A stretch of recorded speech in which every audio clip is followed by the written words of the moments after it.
Welcome to our channel. Today we how to activate NCAA on Roku or Fire TV at ncaa.comactivate. Step: to activate NCAA on Roku or Fire TV, start by turning on your device. Ensure your Roku or Fire TV is connected to your home Wi-Fi network.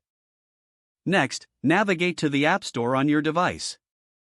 Search for the NCAA app in the App Store. Select the NCAA app from the search results.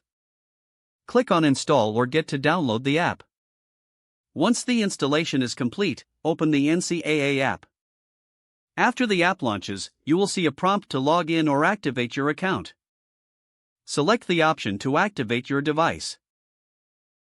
You will be given a unique activation code displayed on your screen. Grab a computer or smartphone and go to ncaa.com/activate. On the activation page, enter the code from your device. After entering the code, click on the Submit button. Sign in to your NCAA account if prompted. If you do not have an account, you may need to create one. Once signed in, confirm the activation process.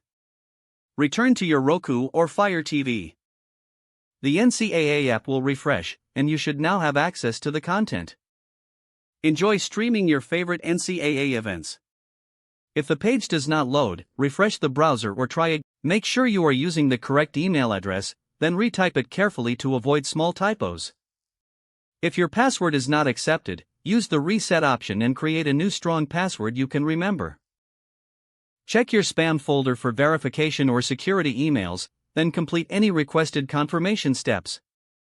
Enable two-factor authentication if available to improve account security and reduce unauthorized access risk. After signing in, review your profile details so your contact information and settings. If you see an error message, note it down and try again after restarting your device and internet connection. Log out when you finish, especially on shared devices, to keep your account and payment information secure. If the page does not load, refresh the browser or try again in a private or incognito window. Don't forget to like this video and subscribe to our channel for more step-by-step tech guides.